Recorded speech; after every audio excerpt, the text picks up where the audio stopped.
¿Qué tal? Soy el Padre Gus y esto es Piedras Vivas.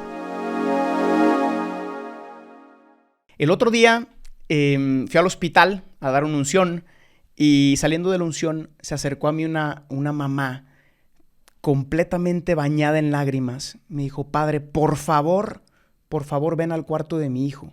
Yo no sabía qué esperar, son de esas cosas que te agarran por sorpresa. Entro y su hijo, 6 añitos, tenía un cáncer terminal. Y logré hacer una oración por él y al salir la mamá destrozada me preguntó, ¿por qué tiene que sufrir mi hijo? Él que no ha hecho nada. La verdad no tuve respuesta, simplemente le di un abrazo, le dije que entendía muy poco y que iba a rezar por ella.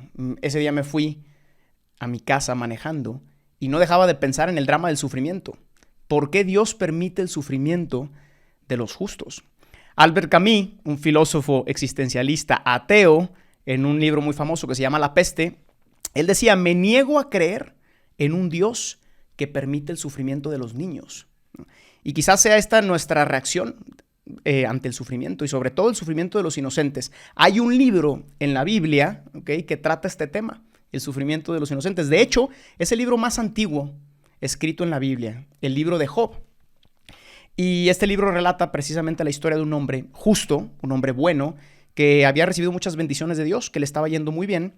Y en esta historia narrativa, obviamente casi mitológica, no es histórica, el demonio se presenta delante de Dios y le dice, claro, es que Él te quiere únicamente porque le va bien en su vida, pero déjame quitarle cosas a ver si realmente te quiere a ti o te quiere por lo que tú le das, ¿no? Y entonces comienza la historia del demonio que primero le quita sus cosas, le quita su ganado, después le quita sus hijos, mata a todos sus hijos. En fin, es drama tras drama que les invito a leer. Y llega un punto donde Job está completamente desolado, porque él verdaderamente estaba sufriendo mucho. Y ante ese sufrimiento aparecen 3 amigos que intentan dar una respuesta a ese sufrimiento.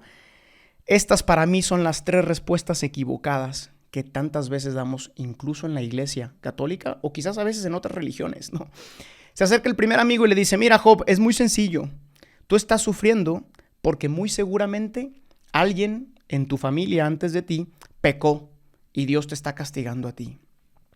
Ante esta explicación del sufrimiento, Job dice, no tiene ningún sentido que un Dios que se supone que es bueno me quiera castigar a mí por algún mal que hizo alguien más en mi familia, ¿no? Y entonces descarta esta opción. Llega un segundo amigo y le dice, seguramente Job, a lo mejor nadie no pecó alguien en tu familia, pero seguramente pecaste tú porque nadie es perfecto. Y Dios que conoce tu pecado, ¿okay?, porque es ese Dios que vigila y que sabe cuando tú te portas mal, Él ha visto alguna cosa que a lo mejor tú has ocultado y te quiere castigar. Y Job repasa su vida y dice, bueno, perfecto, a lo mejor no he sido, como ninguno de nosotros es perfecto, pero yo me rehúso a creer en un Dios que permite el sufrimiento para castigarme por algo que hice. Y llega finalmente el tercer amigo y le dice, mira, que esta suele ser una respuesta también muy típica, ¿no? Le dice, bueno, quizás no pecó alguien en tu familia, quizás no pecaste tú, pero Dios te está haciendo sufrir para purificarte.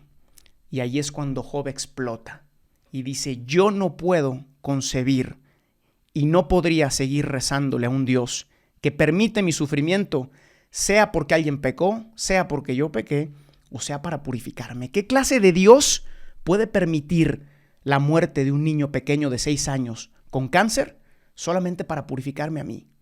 Yo dejaría de rezarle a un Dios que permite esto. Y es precisamente esta desesperación que lleva a Job a gritar, ¿por qué, Señor? ¿Por qué permites este sufrimiento en mi vida? Quizás ese grito desgarrador, por primera vez real y existencial en la vida de Job, es lo que le permite comenzar una relación auténtica con ese Dios o empezar a cuestionarse quién es ese Dios.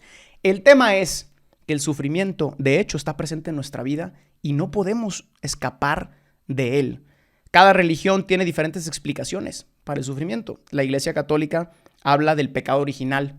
Esta es una categoría teológica que se podría estudiar, pero no importa la categoría, lo que importa es el hecho. El sufrimiento existe en nuestra vida y difícilmente podemos escapar de él.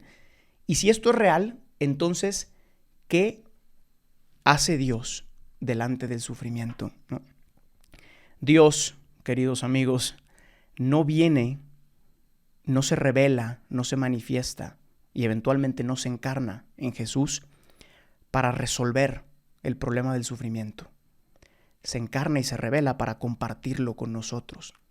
Él ya presupone la existencia dramática de nuestra ruptura y en esa ruptura Él sale a nuestro encuentro para dar un sentido en medio de ese dolor, ¿no? Y podríamos cuestionarnos, si Dios no cambia las cosas, ¿cómo es que Jesús hizo milagros? ¿Y para qué hizo milagros, no?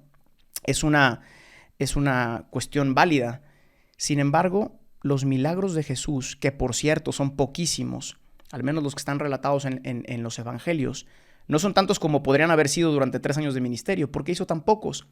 Porque en el fondo, los milagros no resuelven el problema del sufrimiento.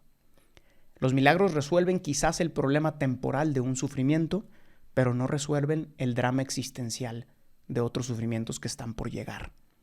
¿No?